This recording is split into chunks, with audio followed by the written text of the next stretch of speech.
Hola chicos, ¿cómo están? Nuevamente aquí para compartir cosas interesantes con ustedes. Esta vez vamos a compartir una partecita del libro El espía imperfecto de las periodistas inglesas Sally Bowen y Jane Holligan. En este libro, estas periodistas inglesas nos comentan acerca de cómo actuó Elvira Montesinos para preparar el triunfo de la tercera elección en la que Alberto Fujimori sería electo. ¿Y cómo se preparó todo esto? ¿Qué sucedió? Bueno, escuchen y veámoslos a continuación. Y no olvides suscribirte y darle like para más información como esta.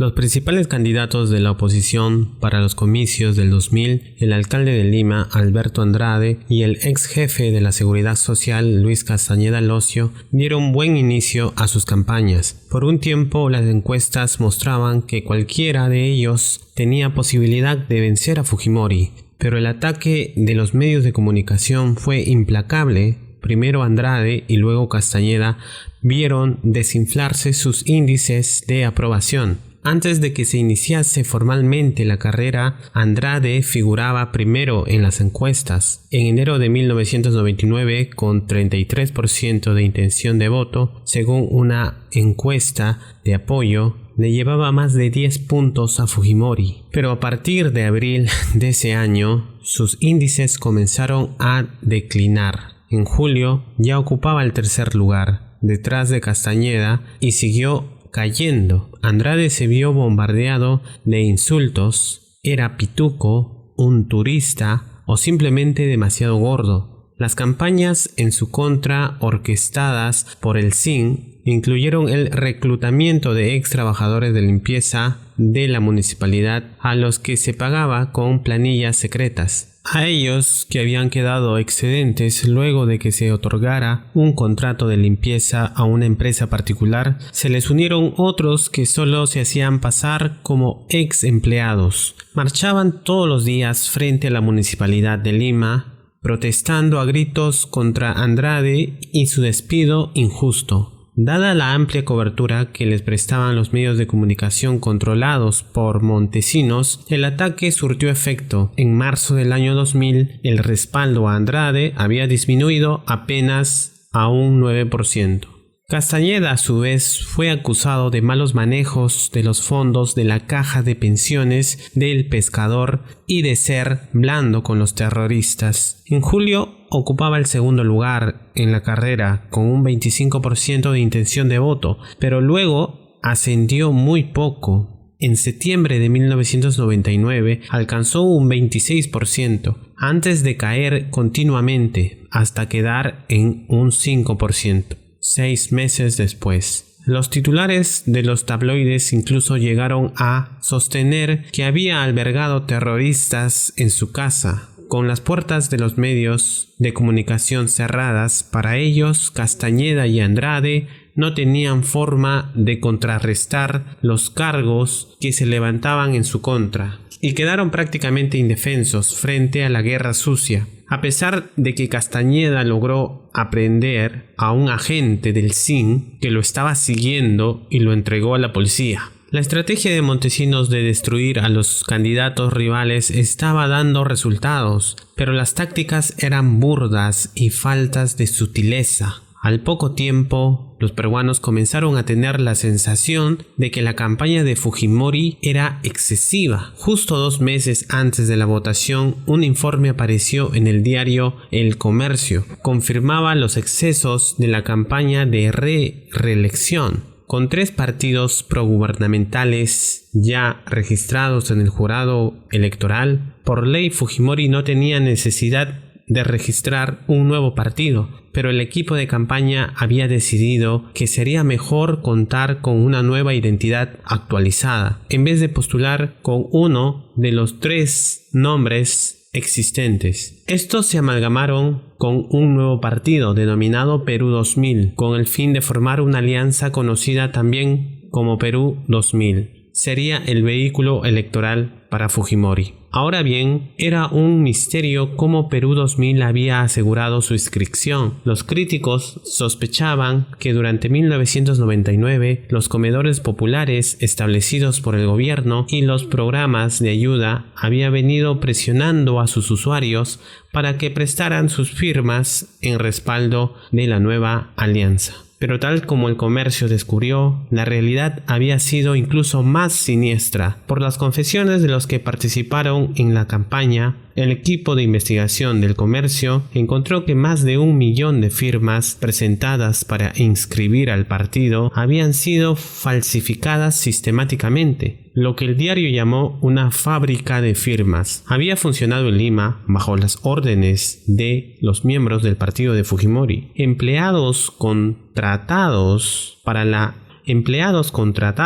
el chanchullo, usando diferentes lapiceros de color y trabajando las 24 horas, habían falsificado miles de firmas cada uno. El bien sustentado informe desencadenó el mayor escándalo producido hasta entonces en torno a la candidatura de Fujimori, y el gobierno se tuvo que mover rápido para enterrar cualquier denuncia. Siguiendo órdenes superiores, el fiscal encargado de investigar el caso retuvo la evidencia y simplemente retrasó todo hasta después de concluido el proceso electoral. Solo 2 de los candidatos congresales de Fujimori, que se creía estaban directamente involucrados, renunciaron. Pero no se pudo echar tierra por completo al escándalo, y la confianza de los votantes en Fujimori se vio afectada. En marzo, un mes antes de los comicios, el índice de aprobación presidencial había bajado 3 puntos a 40%, mientras que el economista Alejandro Toledo repentinamente subió a 22% y ocupó el segundo lugar. Aparentemente un débil candidato a la presidencia, Toledo había estado por debajo del radar de Montesinos durante la mayor parte de la carrera. En la época en que dio el salto en las encuestas, ya era muy tarde para emprender una campaña de desinformación, difamación y guerra sucia. Toledo, nacido en un paupérrimo pueblo andino y con una notable historia personal de éxito, postulaba por segunda vez consecutiva a la presidencia. Los ataques contra los demás candidatos lo habían fortalecido al hacer que el público permaneciese escéptico ante la descarada avalancha de acusaciones desatadas por los medios de comunicación pro-gubernamentales. Incluso las bien publicitadas denuncias que señalaban que se había rehusado a reconocer a su hija extramatrimonial no surtieron efecto. Mientras crecía cada vez más el apoyo al candidato de menores posibilidades, aparentemente la única esperanza de detener a Fujimori, Toledo repentinamente halló su propia pasión y fuego. Su campaña cobró vida. Para Montesinos y el equipo del CIN, esta era una situación incómoda y se vieron obligados a repensar sus estrategias de contraataque. Comenzaron seriamente a considerar una alternativa audaz: simplemente abortar las elecciones proyectadas e instalar un gobierno militar que prometiese convocar a un nuevo proceso electoral en una fecha posterior.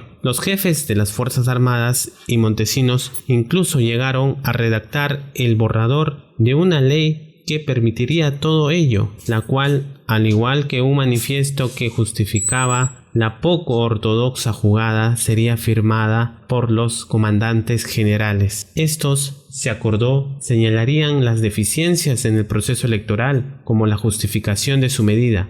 Para que la iniciativa no se pareciese demasiado a un golpe militar clásico, se designaría a Carlos Boloña, un académico y economista que había sido el segundo ministro de Economía y Finanzas de Fujimori, como presidente interino de facto. Según el borrador de la declaración preparada en el CIN, Boloña era un ciudadano de reconocida capacidad, honorabilidad, solvencia moral y prestigio intachable. En realidad, el carita de bebé ex ministro de Economía, que había ganado la aprobación internacional a principios de la década de los 90 por dirigir las reformas liberales que abrieron la puerta al mercado peruano, estaba ahora más bien viejo y su reputación de mago de las finanzas había declinado. Los chismes en Lima decían que Boloña, quien tenía diversos negocios que incluían una granja lechera, una universidad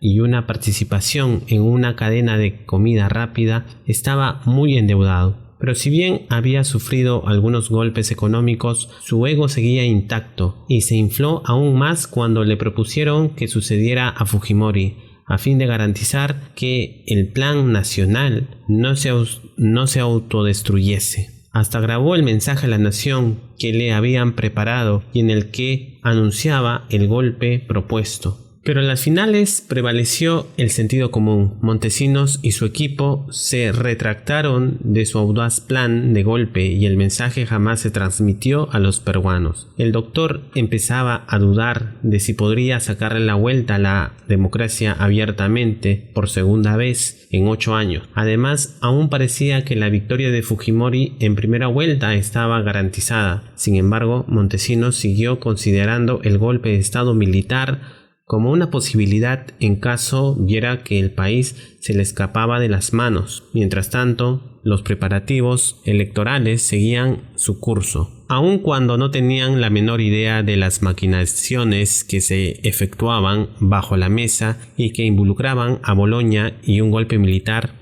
los observadores internacionales que monitoreaban desde hacía meses la campaña electoral comenzaban a temer lo peor. Desde hacía tiempo estaba claro que el equipo fujimontesinista tenía la intención de lograr una victoria contundente en la primera vuelta. Los observadores habían reclamado en repetidas oportunidades por la excesiva cobertura que los medios de comunicación le daban a Fujimori y la casi inexistente presentación de sus rivales, así como también por el virtual veto a la propaganda política de la oposición y por los titulares difamatorios de la prensa. Sin embargo, abrigaban esperanzas de que la votación en sí fuese limpia, pero con el ascenso de Toledo en las encuestas que amenazaba el triunfo del presidente, los observadores electorales temían que el gobierno se viese obligado a utilizar métodos más directos para conseguir la victoria de Fujimori. La etapa final de la primera vuelta del proceso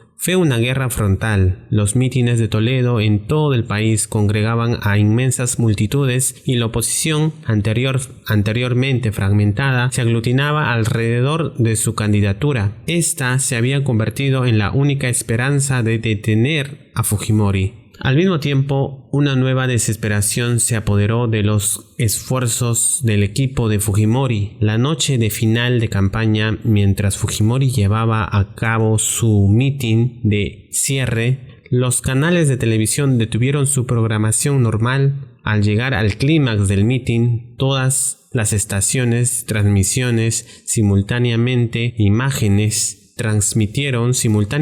imágenes en vivo del presidente bailando rígidamente al compás de la música que llevaba su nombre. Sus partidarios agitaban pancartas mientras el fujimorismo prometía que el Perú solo tendría un futuro mejor si lo reelegía presidente. La sofocante cobertura de la televisión le proporcionó un final apropiado a una de las campañas electorales más distorsionadas de la historia moderna del Perú. La campaña política había concluido, pero los resultados distaban mucho del que se habían propuesto. Las encuestas de último minuto preocupaban a Montesinos, mostraban que Toledo avanzaba firmemente, lo que ponía en duda que Fujimori obtuviese el 50% de los votos, lo necesario para ganar en primera vuelta. La campaña de los medios de comunicación no habían resultados suficientes. El enfoque del CIN se volcó al proceso electoral en sí, a cada eslabón de la cadena, desde el padrón electoral hasta las mesas de votación y el conteo computarizado. Los representantes de la oposición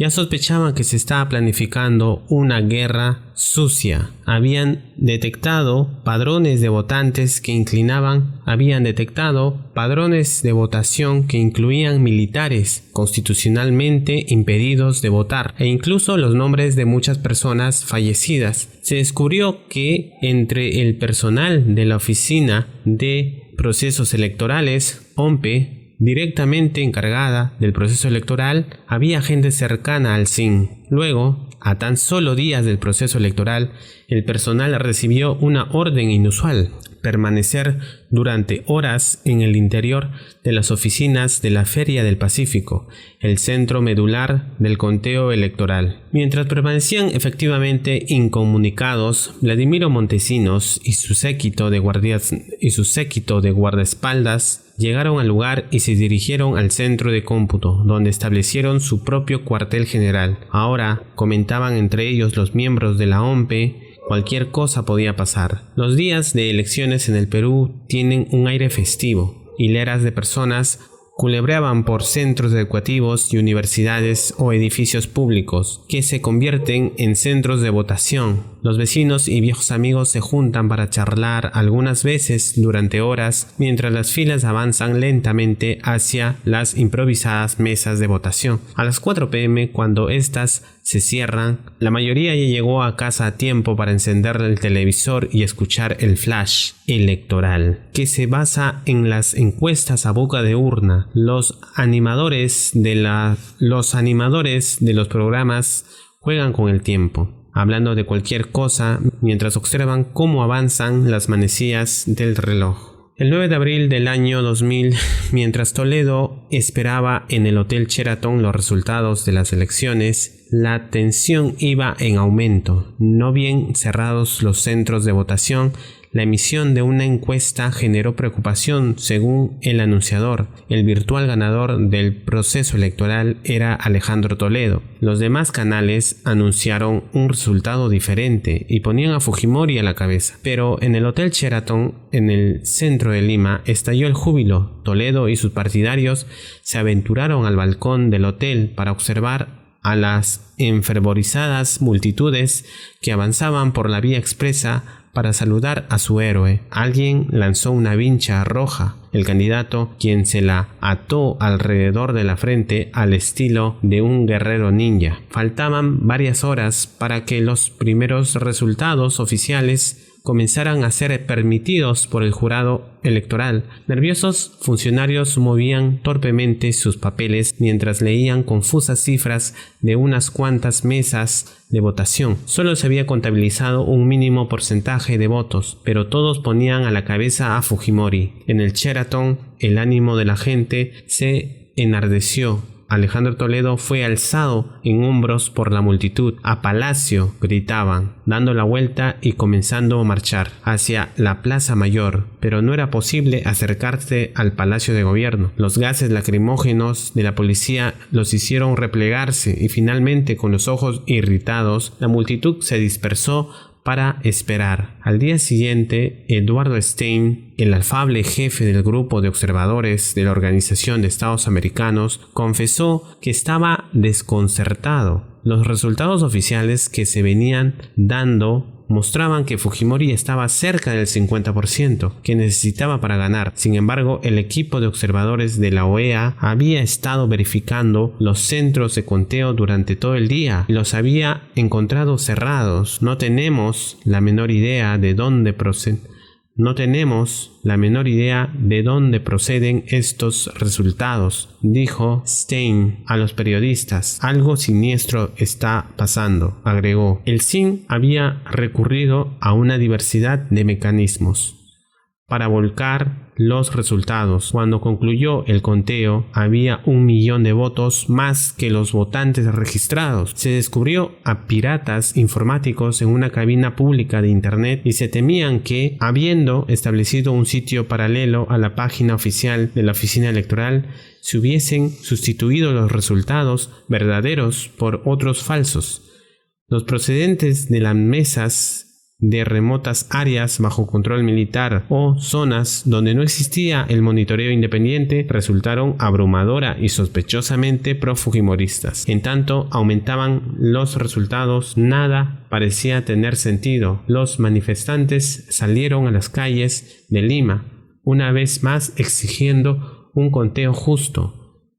Los Estados Unidos y la OEA emitieron sendos comunicados públicos en demanda de una segunda vuelta. Los votos de Fujimori se acercaban peligrosamente al 50% y mientras aumentaban, la atención del público seguía igual. 3 días después se dieron los resultados de la primera vuelta. Según el conteo oficial, Fujimori se había quedado corto por un pelo. El presidente había alcanzado el 49.85% y Toledo 40.41%. Habría segunda vuelta. El plan de Montesinos no había salido como él lo esperaba. A puertas cerradas, el asesor presidencial había trabajado duro en favor de una simple y osada declaración. Fujimori había obtenido más del 50% de sus votos y por tanto ganado en primera vuelta. Montesinos argumentaba que la comunidad internacional no se atrevería a declarar un fraude del que no tenía suficientes pruebas y había prometido a las Fuerzas Armadas una victoria en primera vuelta, pero otras voces aconsejaban prudencia.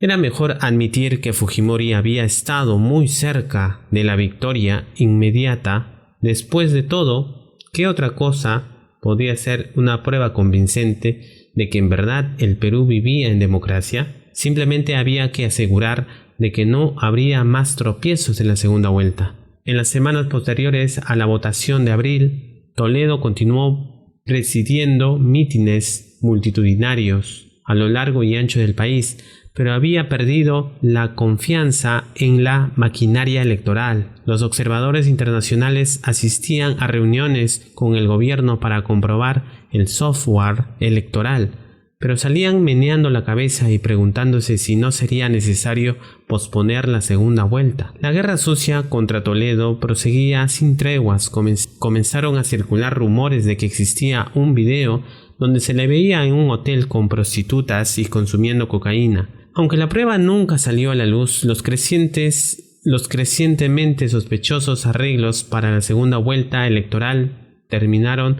de persuadir a Toledo de que debía retirarse. Declaró que se negaba a competir con Fujimori en las condiciones imperantes, pero que prometía que seguiría luchando por la democracia. Era una apuesta condenada al fracaso, afirmando que ya era demasiado tarde para retirar su nombre de la cédula electoral. Las autoridades anunciaron que el proceso electoral seguía en curso. Los observadores internacionales y el grupo local Transparencia se rehusaron a monitorear el proceso electoral y solo una empresa realizó encuesta a boca de urna. Aunque la votación era obligatoria, casi una quinta parte de los votantes simplemente se abstuvo. Más del 30% de los votos fueron viciados y más de una cuarta parte de los votantes respaldó a Toledo. El anuncio oficial que declaraba a Fujimori ganador absoluto con el 74.3% y los votantes. El anuncio oficial que declaraba a Fujimori ganador absoluto con el 74.3% de los votos válidos fue una farsa. Pero los días de zozobra aún no habían concluido para el presidente. El inesperado ascenso de Toledo significaba que Fujimori no tendría mayoría en el Congreso. Su alianza Perú 2000 había ganado 52 de las 120 curules en juego. Ello dificultaría la labor de gobernar. Montesinos inmediatamente se puso a trabajar para remediar la situación y empezó la seducción. Usando la gran cantidad de material existente en los archivos del CIN, Montesinos se puso a estudiar el perfil psicológico de los representantes elegidos de la oposición en búsqueda de probables tránsfugas. Disponía de diversos medios de persuasión y todos fueron puestos en juego. Apelaría a la codicia, a la ambición o a un concepto equívoco de la lealtad. Uno de los tránsfugas al que Montesinos llamó para que abandonara el partido por el que había salido elegido y se uniera a Perú 2000 fue Alberto Curi, grabado al igual que muchos por las cámaras secretas del CIN.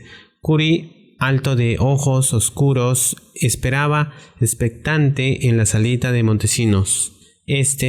Cuando finalmente entra, le aconseja cómo debe justificar ante los votantes su cambio de bancada de Fujimori. Su cambio a la bancada de Fujimori.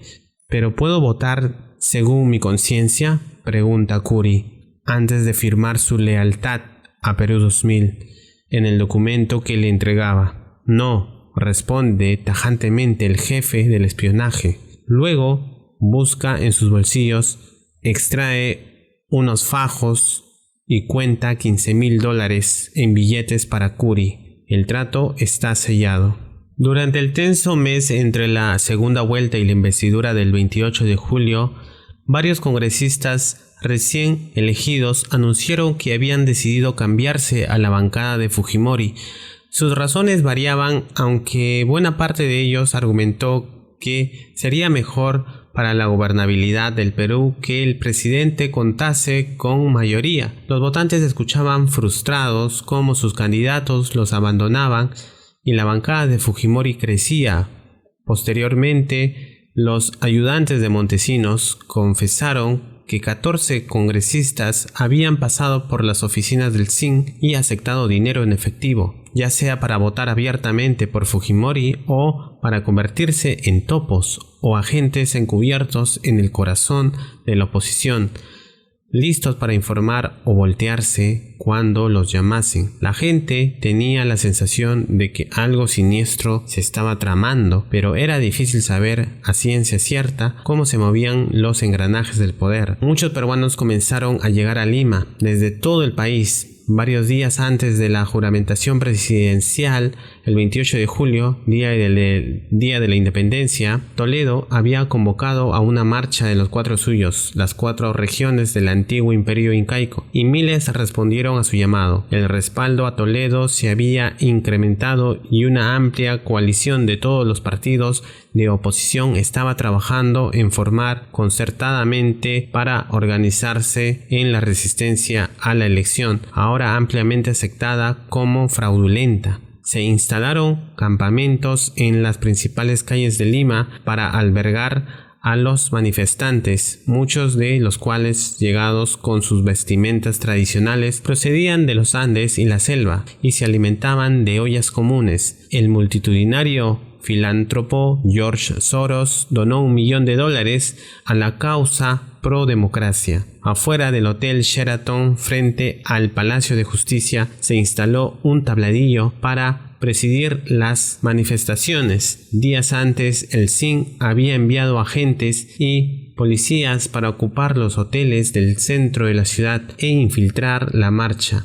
Tenían que vigilar muy de cerca lo que la oposición estaba haciendo. La víspera de la investidura de Fujimori el clima era optimista. La multitud gritaba hasta quedarse ronca, mientras una marca de manifestantes que parecía inacabable pasaba frente al podio oficial y se unía a la protesta. «Democracia ya», cantaban, remarcando el estribillo que se había convertido por el himno del movimiento pro-democrático. Los vítores se prolongaron hasta avanzadas horas de la noche y probablemente se escuchaban hasta en la plaza de armas, a varias cuadras de distancia, donde el Palacio de Gobierno se preparaba para la ceremonia del siguiente día. Sin embargo, al amanecer, el 28 de julio, una sensación amarga se percibía en el aire. Ya no había cánticos, pero los manifestantes iniciaron la marcha por la amplia calle que va desde el Sheraton hasta el Palacio.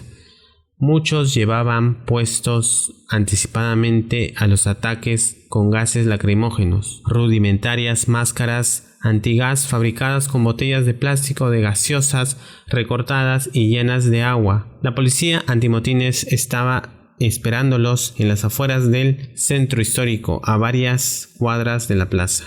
En minutos el aire picaba y las bombas lacrimógenas explotaban por doquier. Se inició una batalla campal. Los pinochitos arrojaban chorros de agua contra la multitud. Los manifestantes blandían palos o lanzaban de vuelta las bombas lacrimógenas a las filas de las policías antimotines, que se protegía detrás de las máscaras y escudos de plástico. En las pantallas de Canal N, cuyos camarógrafos filmaban entre los manifestantes, se entremezclaban las imágenes de estos y de la policía antimotines junto con las de sombríos diplomáticos y políticos que presenciaban la imposición de la banda presidencial a Fujimori por tercera vez. Las calles de los alrededores del Congreso estaban vacías. El pueblo peruano era mantenido detrás de barricadas. Para los que protestaban, parecía que estuviese lloviendo gas lacrimógeno. Resueltos, se las arreglaban para llegar hasta la Plaza San Martín, donde la policía estaba postada en los techos y en las calles laterales. Sucios, mojados